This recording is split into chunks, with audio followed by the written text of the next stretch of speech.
أسعد الله مساءكم بكل خير وأهلا بكم إلى هذا العرض الإخباري من قناة العيون. حل صاحب الجلالة الملك محمد السادس بعد زوال اليوم السبت بسان لوي شمال السنغال، وذلك في إطار زيارة العمل والصداقة التي يقوم بها جلالته للسنغال. وتوجه موكب جلالة الملك والرئيس السنغالي عقب ذلك إلى الجماعة القروية ساكال بإقليم اللوغا، حيث سيشرف قائد البلدين على تدشين ربط قريتي مسار توغي ويمانسيك بالشبكة الوطنية للكهرباء. في المتابعة محمد نوار. حل صاحب الجلالة الملك محمد السادس بعد زوال اليوم بسالوي شمال السنغال، ولدى وصوله إلى مطار سالوي وجد جلالة الملك في استقباله فخامة الرئيس السنغالي السيد ماكي سال. إثر ذلك استعرض جلالة الملك والرئيس السنغالي تشكيلا من القوات الجوية السنغالية أدت التحية، وتقدم للسلام على جلالة الملك حاكم منطقة وعمدة مدينة سالوي وقائد المنطقة العسكرية الشمالية وشخصيات أخرى مدنية وعسكرية، وتم الاستماع للنشيدين الوطنيين.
وتوجه موكب جلالة الملك والرئيس السنغالي عقب ذلك إلى الجماعة القروية ساغال بإقليم لوغا، حيث سيشرف قائد البلدين على تدشين ربط قريتي مسار توغي ويمانسيك بالشبكة الوطنية للكهرباء.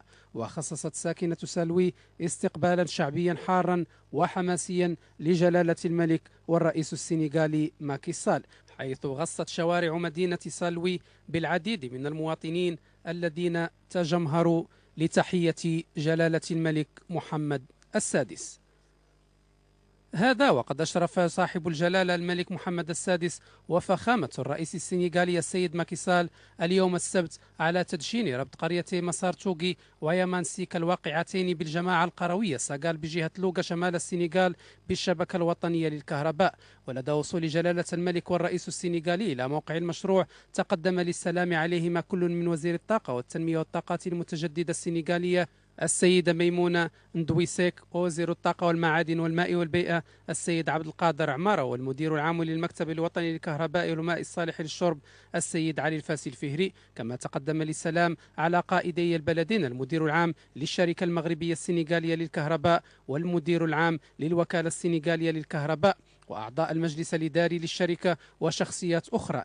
إثر ذلك قدمت لجلالة الملك والرئيس السنغالي شروحات حول برنامج الكهرباء القروية بالسنغال والتقطيع الترابي لعمليات الكهرباء التي تم تقويتها من طرف الوكالة السنغالية للكهرباء القروية في جهة سالوي ولوغا جيمير لانغير، وحول عمليات تفويت الكهرباء القروية بلوغا مع ربط يمانسيك ومسار توغي بالشبكة الوطنية للكهرباء. قال المدير العام للمكتب الوطني للكهرباء والماء الصالح للشرب السيد علي الفاسي الفهري في كلمة أمام جلالة الملك والرئيس السنغالي إن هذا الربط يندرج في سياق عمليتين للكهرباء القروية تم تفويتهما للمكتب الوطني للكهرباء والماء الصالح للشرب من طرف السنغال إثر طلبي عروض دوليين أطلقتها السلطات السنغالية المختصة وفق مسطرة مهنية ودقيقة، وهو ما يجسد مرة أخرى قدرة المقاولات الإفريقية على رفع تحديات التنمية. وذكر السيد الفاسي الفهري أن برنامج الكهرباء القروية الشمولي بالمغرب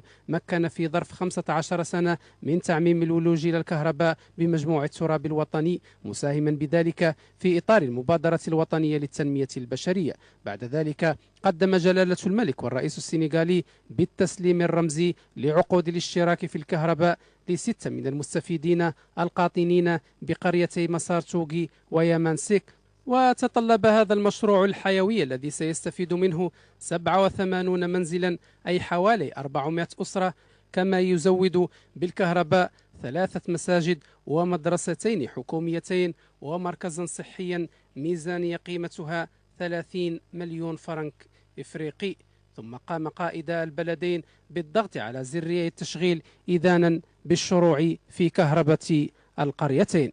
ويعد هذا المشروع ثمرة عمليتين للكهرباء القروية تم تفويتهما للمكتب الوطني للكهرباء والماء الصالح للشرب من طرف دولة السنغال إثر طلب عروض دوليين. تجدر الإشارة في هذا الصدد إلى أن عملية تفويت الكهرباء القروية لجهة سالوي والممتدة على مدى 25 سنة تهم كهرباء المناطق القروية ب3 بلدات شمال السنغال على مساحة إجمالية تبلغ 19 ألف كيلومتر مربع، تغطي 510 قرية بساكنة تقدر ب362 ألف نسمة. هذا وقد أقام أمير المؤمنين صاحب الجلالة الملك محمد السادس مساء أمس الجمعة بالعاصمة السنغالية دكار مأدبة عشاء على شرف رؤساء الطرق الصوفية بالسنغال، كما حضر هذه المأدبة العديد من الأعضاء البارزين في هذه الطرق الصوفية التي تمثل مختلف جهات السنغال. وحضر هذه المأدبة أيضا أعضاء من الوفد الرسمي المرافق لجلالة الملك خلال زيارة العمل والصداقة التي يقوم بها جلالته للسنغال. عودة مع محمد نوار. في أخبار قضية الصحراء، أكد المشاركون في ختام ندوة دولية مساء أمس الجمعة ببوردو حول الأمن والتنمية حالة الصحراء المغربية أن المقاربة التنموية التي ينهجها المغرب في أقاليمه الجنوبية تعرف نجاحا على كل المستويات. وأبرز المشاركون خلال الندوة التي نظمتها جمعية رباط الفتح وجمعية أجريب لجهة لاجيروند الفرنسية بتعاون مع وزارة الشؤون الخارجية والتعاون الجهود التنموية الضخمة التي أنجزها المغرب بالصحراء، وكذلك على أن وضع الجمود في نزاع الصحراء يقف حجر عثرة أمام تطور اتحاد المغرب العربي ويؤثر سلبا على التعاون جنوب جنوب وعلى التعاون بين ضفتي المتوسط. في موضوع آخر، انطلقت عشية اليوم السبت بساحة السلم والتسامح فعاليات الدورة 11 لموسم طنطان الذي تنظمه مؤسسة مكار تحت الرعاية السامية لصاحب الجلالة الملك محمد السادس. وتميز افتتاح هذه التظاهرة الثقافية بحضور الوزير المنتدب لدى وزير الداخلية السيد شرقي إدريس والوزير المنتدب لدى وزير الشؤون الخارجية والتعاون السيدة مباركة بوعيدة والسيد فاضل بن عيش رئيس مؤسسة مكار وسفير المغرب بإسبانيا. ريبورتاج حافظ محدار وعبد الرحيم حاجي. جماعة بن خليل قاطبة أن ترفعوا إلى السدة العالية بالله. وفود وشخصيات من عوالم السياسة والاقتصاد والثقافة حضرت من كل أرجاء العالم لتشهد اليوم الرسمي من فعاليات ملتقى الرحل بالطنطانة الذي صنفته المنظمة العالمية للتربية والثقافة والعلوم منذ 6 سنوات خلت من بين روائع التراث الشفهي اللامادي للإنسانية. زوار اكتشفوا تجربة مغربية رائدة تفننت في الحفاظ على التراث الأصيل والذاكرة الغنية للإنسان الصحراوي، وذلك ما تجسد من خلال عروض هذه التظاهرة الثقافية التي قدمت نماذج حية من مختلف التعبيرات الثقافية للمنطقة وصور من الحياة التقليدية للرحلاء وعاداتهم اليومية. عروض تؤكد تمسك أبناء المنطقة بمكونات ذاكرتهم وهويتهم الثقافية الأصيلة. هذا الحضور ديال القبائل الصحراء كلها اللي كتجي في كل موسم ما هو إلا تعبير وولاء مجدد لصاحب الجلالة، لأنه ملي كتجي قاعد وباش نبينوا يعني العالم بأسره بأنه الصحراء ما في شك أنها مغربية وستبقى مغربية وكانت دائما وستكون. وهذا دليل بأنه هذا الوجود ديال القبائل كلها. انه كاين واحد القضيه مهمه حتى هي خصنا نساوها. غادي نبداو نديروا دورات ديال مهرجانات ديال الابل وديال سباق الابل. كانت الى حد الان على الصعيد المحلي فقط، يعني غير اولاد طنطان وان شاء الله في المستقبل غادي تولي على الصعيد يعني الجهوي ومن بعد الوطني. ونتمنى ان شاء الله يجوا من بعد الاخوان ديال الامارات وديال السعوديه وديال البلدان الاخرى ديال اللي عندهم نفس الثقافه بحالنا يجوا يشاركوا معنا، وغادي تولي ان شاء الله. وهذه واحد المبادره ان شاء الله جيده وغادي ترجع بالخير ونفع المنطقه والاولاد المنطقه.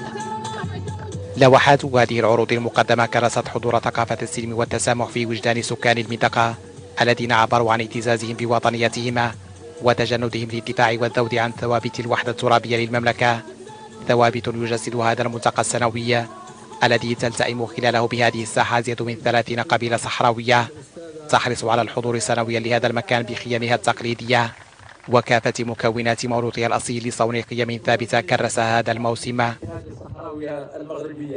خلال ما لمسناه في موسم طنطان وجدنا أنه موسم من المواسم المهمة التي تحاول الحفاظ على التراث العربي والتراث المغربي بشكل عام.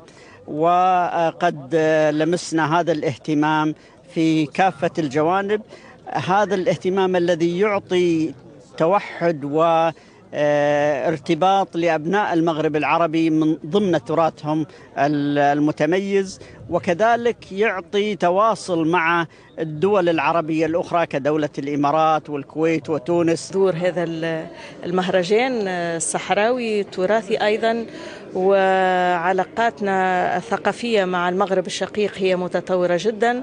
ومنذ شهرين كان لنا الشرف باستقبال معالي وزير الثقافة المغربي في تونس، وكانت المغرب ضيف الشرف في المعرض الدولي للكتاب في تونس. فنشعر بكل أريحية وأنا اليوم في طنطان لحضور هذا المهرجان، وأعتبر بأن لنا مشترك ثقافي ولنا مشترك أيضا حتى في اهتمامنا بالتراث، وهذا يسعدني جدا. حضور وازن لصفوة من كبار المسؤولين والشخصيات العالمية من مشارب شتى لاكتشاف ما يزخر به الموروث الشعبي والذاكرة المحلية، حدث تفخر به اليوم مكونات المنطقة بعد أن غدا محط اهتمام كافة المتتبعين الدوليين الذين أصبح الكثير منهم يقتفي أثر هذه التجربة المغربية الرائدة دوليا في صيانة وحفظ الذاكرة الثقافية والاجتماعية. تظاهرة تراثية دولية غدت اليوم تصنف في خانة أكبر المواعيد التراثية التي تعنى بالحفاظ على أقدم التعبيرات التراثية العالمية لتقدم للعالم نموذجا مغربيا أبدع في صيانة موروثه الأصيل.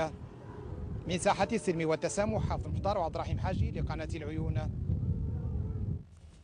وقبل العودة لطنطان لمتابعة فعاليات موسمها السنوي، نرحل جنوبا صوب جهة وادي الذهب الكويرة، حيث شهدت محمية الصافية ببركندوز التابعة لإقليم أوسرد أمسنا الجمعة عملية إطلاق قطيع من غزال المهر المهدد بالانقراض ليعود إلى موائله الطبيعية ومراقبته عن طريق نظام تحديد المواقع GPS. وتندرج هذه العملية التي أشرف عليها المندوب السامي للمياه والغابات ومحاربة التصحر وعامل إقليم أوسرد في إطار المحافظة على قطيع غزال المهر المهدد بالانقراض بالبرية. ربورتاج محمد تروزي ومحمد يتاس. منذ سنة 2006 بدأت المندوبية السامية للمياه والغابات ومحاربة التصحر مشروع إعادة تأهيل الوحيش الصحراوي بمحمية الصافية بإقليم أوسرد، وذلك بمعية فعاليات مدنية مهتمة بطبيعة، لتصل بعد 3 مراحل إلى المرحلة الأخيرة: إطلاق غزلان من نوع المهر بالبرية ومراقبته بنظام تحديد المواقع GPS بعد تثبيته عليها. بدأ العمل في هذه المحطة ديال التعاقم من سنة 2006. تم جلب الغزلان في 2008، تم جلب المهر وجلب اللي هو لوريكس اللي هو المها. بعد ذلك تم جلب النعام، ومن بعد هذه العملية ديال 8 سنوات ديال التأقلم، اليوم وصلنا للعملية الثانية ديال إطلاقهم للطبيعة، وفي هذه المناسبة ينطلقوا خير إن شاء الله. المهر واحد قضى 25 مهر لعل يتخرج للطبيعة. احنا حاليا في المرحلة الأخيرة بعدما ظهر في 2008 و2010 أن الحيوانات بدأت تكاثر وتولد بصفة طبيعية.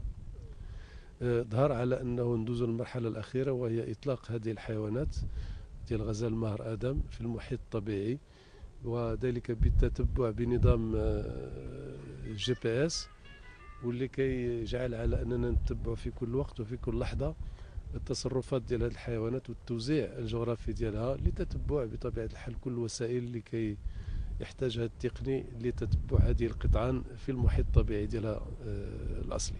من المهم جدا ربط نظام GPS بالغزلان، وذلك من أجل تتبع كيفية تأقلم هذا الحيوان مع البيئة التي اعتاد العيش فيها، وهذا النظام الإلكتروني يمكننا من التدخل العاجل فور حصول أي خطر يهدد صحة وسلامة الغزلان.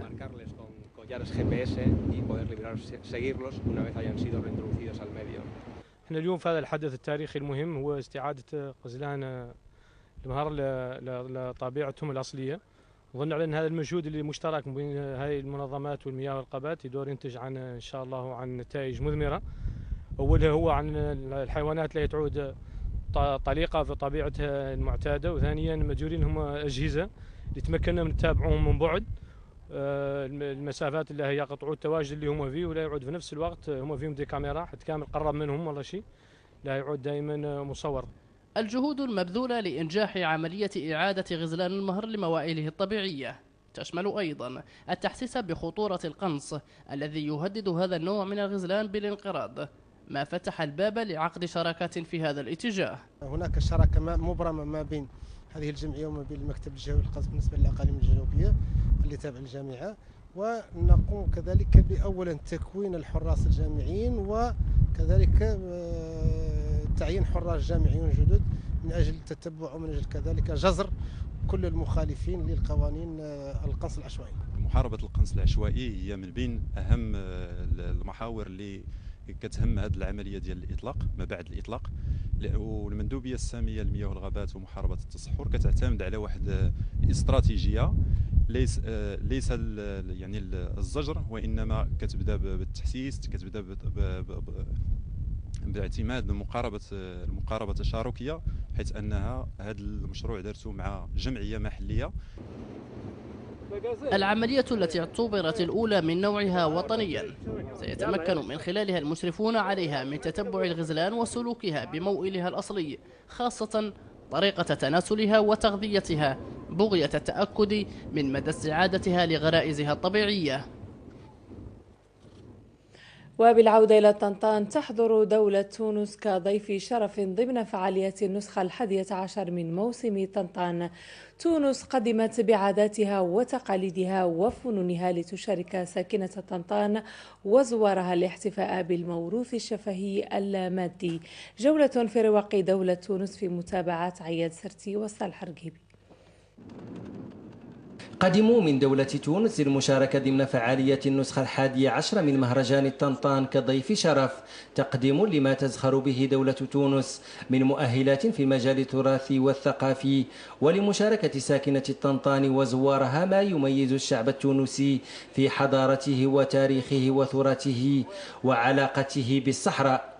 وحضور تونس بألعابه وبتراثه الغذائي وبلباسه وبرموزه حضور يدل على أن مستقبل المغرب العربي بين أيادي الفنانين والروائيين والسياسيين والاقتصاديين. لتونس أن تكون ضيفة شرف في هذا الملتقى الكبير اللي يحكي على البادية والعادات والتقاليد، وهذه دعوة كريمة من طرف جلالة الملك، وفضل على تونس كثير. ما ننسوش الوقفة متاعها، وخاصة وقت زار تونس ياك المشي في شارع الحبيب ورقيبة اللي كانت معناها ومضة تاع ثواني ما تسويهاش مليار دول الدنيا. ونحن نشارك باعتبارنا أخوة، نمثل نتقاسم التراث من في جميع أشكاله. يا سادة يا حضار، احنا وانتم نصلوا على النبي المختار. نحكوا اليوم على اللي جرى وصار لأولاد هلال لأجل الذكرى والاعتبار. أولاد هلال يقولوا احنا عرب الصحراء، نرعى المراعي الخضراء، ومن جالنا في طفرة نهجم عليه ونحاربه. احنا خيار الأمة، لينا الحرم والهمة، أبطال كل ملمة وأسوار للي هاربه. مهرجان الطنطان إذن بدأ يشق طريقه نحو العالمية، ويعزز موقعه كفضاء للحوار بين الحضارات والشعوب عبر انفتاحه على مختلف شعوب العالم. وبعد المشاركة المتميزة لدولة الإمارات العربية المتحدة كضيفة شرف في الدورة العاشرة من موسم طنطان، تعود من جديد لتشارك كشريك ضمن الدورة الحالية للموسم بهدف إيصال الرسالة الحضارية والفكرية لدولة الإمارات الممزوجة برائحة التاريخ وتراثه الأصيل. ريبورتاج عياد سرتي وصالح ركيبي. تعود دولة الإمارات مجددا لترفع علمها عاليا خلال فعالية الدورة 11 من موسم الطنطان، تعزيزا وفخرا بالتراث المحلي والتراث الثقافي البدوي الأصيل، ولتطوير العلاقات المتميزة بين شعبي دولة الإمارات العربية المتحدة والمملكة المغربية، وكذلك اكتشاف التوافق التراثي المتقارب بين الثقافتين الإماراتية والمغربية، ولدعم التواصل ولمشاركة ساكنة الصحراء بالموروث الحضاري الذي تمتاز به دولة الإمارات.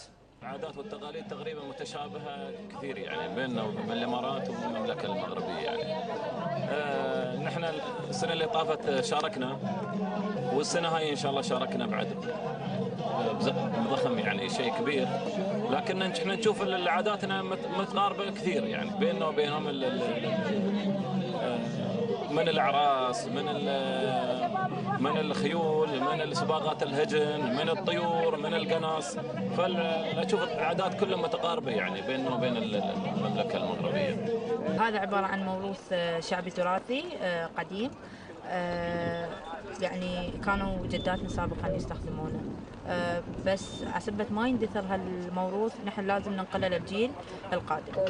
احنا نشتغل شمال الناقة، ونشتغل العتاد اللي هو العتاد اللي ينحط على الظهر، وشمال لديد الناقة، احنا نسميه ديد الناقة، صدر الناقة، علشان يمنع الحاشي من شرب الحليب الا في اوقات معينة.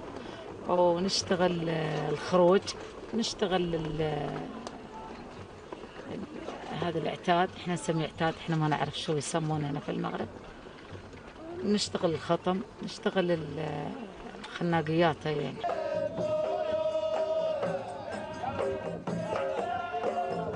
وضمن رواق دولة الإمارات حضور قوي لفرقة أبو ظبي للفنون الاستعراضية، رقصات وأهاجيز إماراتية تتغنى بنخوة الإنسان البدوي وتجسد لصلابته وقوته في مواجهته لقساوة مناخ الصحراء ومجابهته للأعداء خلال الحروب. طبعا فرقة أبو ظبي للفنون الاستعراضية هي فرقة تمثل الموروث الإماراتي الشعبي التقليدي المتنوع. عندنا طبعا عندنا في بيئات مختلفة، سواء البيئة الصحراوية والبيئة الجبلية والبيئة الزراعية والبيئة الريفية نفس الوقت. ونحن كل سنة نشارك معاكم هذه المشاركة الثانية. يتميز هذا الفن على استقدام في السابق كان يعتبر عزوة الحرب وعزوة القبيلة في نفس الوقت، والانتصار وقوة القبيلة في احتفالاتها بعد دحر العدو كذا. مشاركة إذن تسعى لمد جسور التواصل مع ثقافات الشعوب المشاركة بالمهرجان، وللتعبير عن روابط الأخوة والصداقة التي تجمع ما بين المملكة المغربية والإمارات العربية المتحدة. تغطية إعلامية هامة تحظى بها تظاهرة موسم طنطان هذه السنة. تظاهرة غدت تستقطب عددا كبيرا من ممثلي مختلف المنابر الإعلامية لنقل فعاليات هذه التظاهرة العالمية التي تصون ذاكرة الرحل. ريبورتاج حافظ محضار وعبد الرحيم حاجي. كبريات المحطات الإعلامية الدولية تواجدت بأطقمها الصحفية لنقل صور هذه التظاهرة الثقافية إلى كل أرجاء العالم، حضور يؤكد الأهمية البالغة لهذا الموعد الدولي الذي أصبح أهم حدث ثقافي عالمي يعنى بصون ذاكرة الرحلاء. نحضر للمرة الثانية على التوالي ضمن فعاليات هذا المهرجان الذي صار يشق طريقه بثبات نحو العالمية من خلال هذا الحضور الوازن الكبير الغير مسبوق على المستوى العربي في أي مهرجان يعنى بالتراث. دور كبير يقوم بهذا المهرجان من أجل حماية التراث العربي اللامادي والمعنوي، وهذا مشكورة كثيرا الجهات المنظمة لمهرجان طنطان. We take care of our tradition in Poland, and the same I think it's very important to take care about tradition here in Morocco. So in one place we can see a lot of nations, a lot of people, different tribes, different cultures, and that's perfect. موسم طنطان اللي في حقيقة اكتشفت فيه بزاف ديال الحوايج مزيانين، ودابا على الأقل ولا موسم كبير لأن بحضور صحفيين من جميع الدول العربية والأوروبية، وهذا الشيء كيشرف المغرب وكيشرف طنطان. كنحاولوا نواكبوه يعني من الأول حتى الآخر بجميع يعني الفعاليات ديالو، يعني بهذا التعددية الثقافية اللي كتشوفوا، وهذا كان إعطاء الاعتبار للتراث اللامادي. يعني هذا هو الهدف ديالنا، أننا نعطيو نظرة شاملة على هذا لا ريجيون ديال طنطان. نقل إذن لكل مجريات هذه التظاهرة التراثية الدولية إلى كل بقاع معمور من خلال أطقم صحفية تحرص سنويا على الحضور إلى هذا الموسم الذي غدا يقدم تجربة رائدة للعالم في كيفية حفظ الموروث والتعبيرات التراثية الأصيلة. بدورها تحضر الإبل كمكون أساسي في فعاليات مهرجان طنطان بكل حمولتها التراثية والثقافية وقيمتها لدى ساكنة الصحراء، حيث تقام سباقات للهجن بالمناسبة يتنافس خلالها مربو الإبل للظفر بجوائز ذات دلالات مادية ومعنوية. ريبورتاج عياد سرتي وصالح رقيبي. حضور بارز للإبل كأحد أهم مكونات الموروث الحضاري والثقافي لساكنة المنطقة، فهي سفينة الصحراء تنتقل أينما حل الإنسان البدوي، هي سنده في ترحاله بحثا عن المراعي، وهي زاده في الظروف القاسية، متعددة فوائدها وسخية في عطائها، فضلا عن كونها رمز للثراء والغنى. تتنافس ساكنة الصحراء في كسبها والعناية بها، وتخصص لها سباقات بطقوس ورثها الآباء عن الأجداد. بالموروث الثقافي عند أهل الصحراء، ولا تقد أهل الصحراء تصيب عن البل.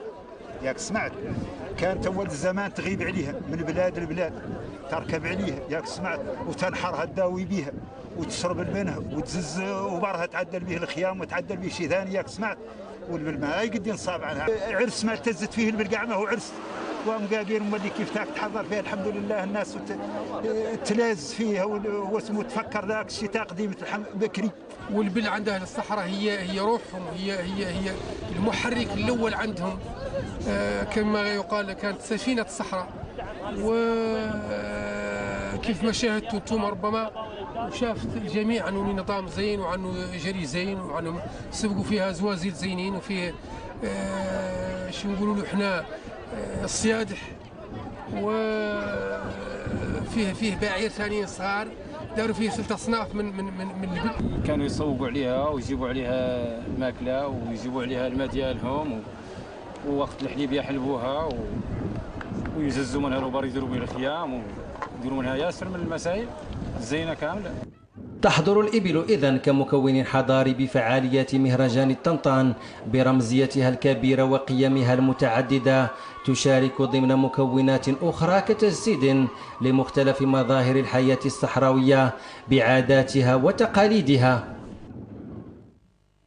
في شأن الطبي نظمت مندوبية الصحة لجهة العيون بجدرة الساقية الحمراء حملة طبية لفائدة ساكنة جماعة فم الواد القروية.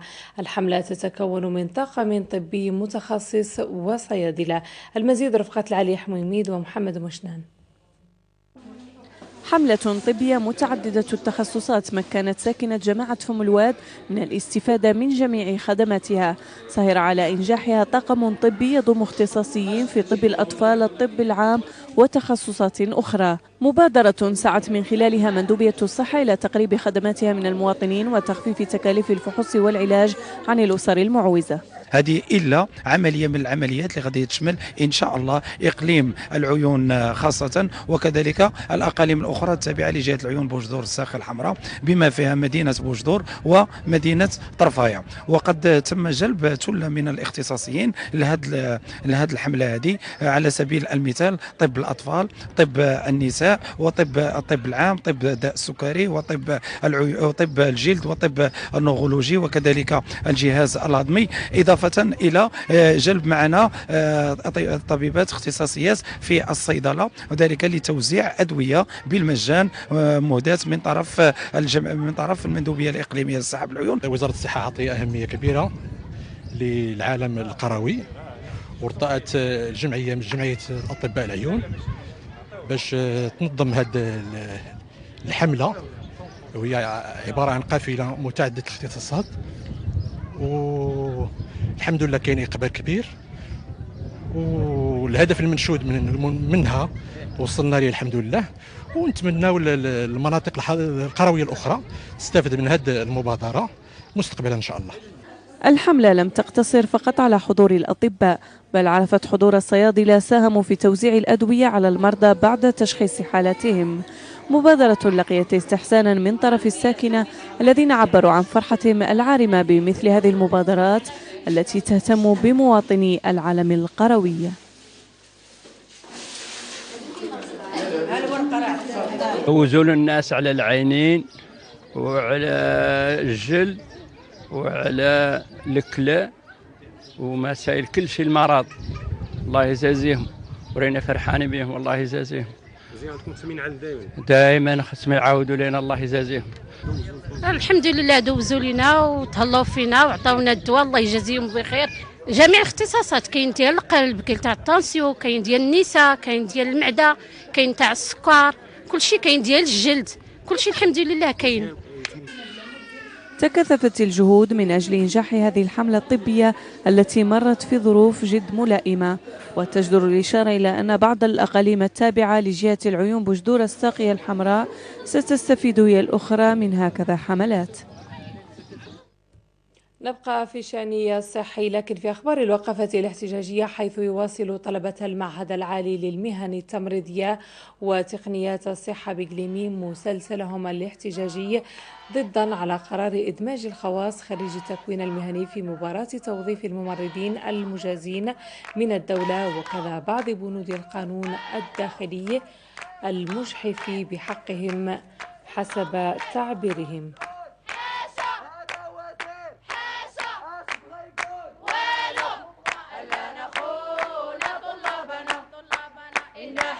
قام اليوم بوقفة احتجاجية أمام المديرية الجهوية للصحة بمدينة قلميم احتجاجا على القرارات الوزارية المجحفة في حق الطلبة وفي حق الخريجين والممرضين بصفة عامة، المتمثلة بشكل أساسي أولا في القانون الداخلي المنظم للمعاهد العليا للمهن التمريضية وتقنيات الصحة، المجحف حقيقة في حق الطلبة، والذي جاء بقوانين تهدد السير العام للدروس والتدريب بالمعاهد التابعة للدولة. ثانيا نحتج ونندد بالقرار اللامسؤول الوزاري القاضي بإدماج تقنيين الخواص خريجي التكوين المهني الخاص في الوظيفة العمومية. تربويا نظمت إحدى المدارس التعليمية الخاصة بمدينة العيون نشاطا بيئيا لفائدة تلاميذ المؤسسة. النشاط هم موضوع البيئي وجاء تحت شعار المحافظة على البيئة حماية لمستقبل أطفالنا. النشاط الذي أقيم بساحة المشوار بالعيون استفاد منه عدد كبير من التلميذات والتلاميذ.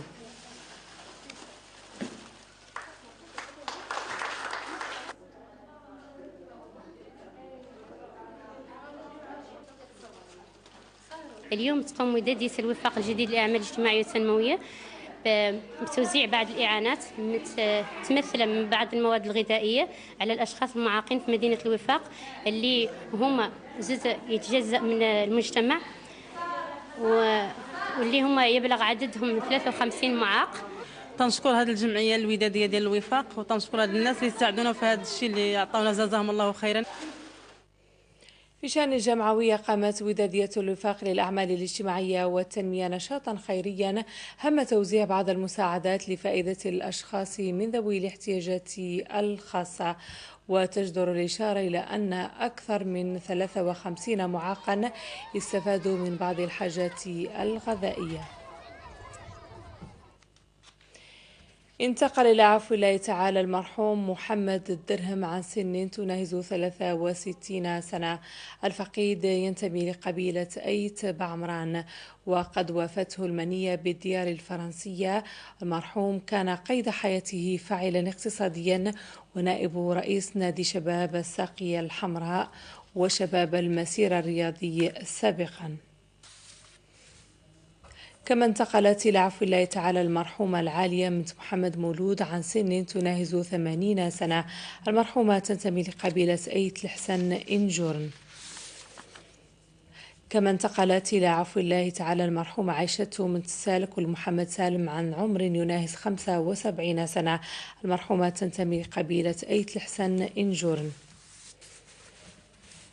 وانتقلت أيضا إلى رحمة الله تعالى المرحومة مباركة بنت المؤمن والإبراهيم الخليل والفيرس عن سن تناهز 67 سنة.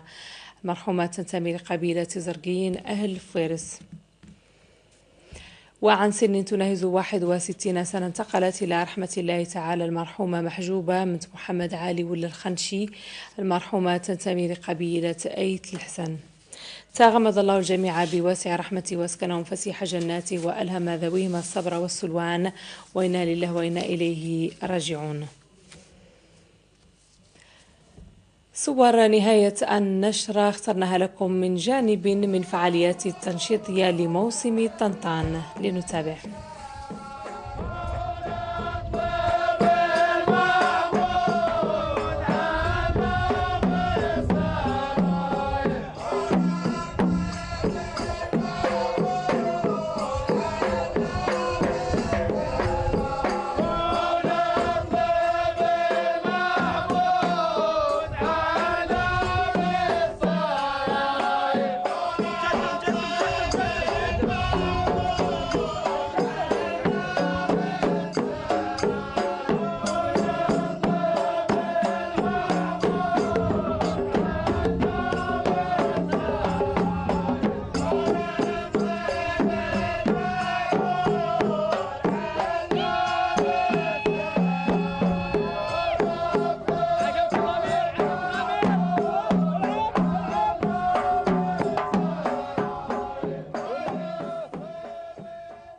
ونختم النشرة بورقة أحوال الطقس المرتقبة ليوم غد، حيث سنلاحظ انتشار السحب المنخفضة مرفوقة ببعض الكتل الضبابية خلال الصباح والليل قرب السواحل، بينما ستكون السماء صافية لقليلة السحب بباقي الجهات الأخرى.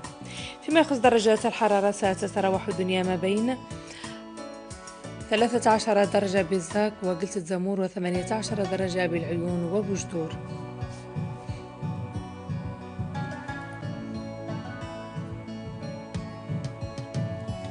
بينما ستتراوح درجات الحرارة العليا ما بين 31 درجة بطاطا و20 درجة بكل من طنطان طرفاية وسديف.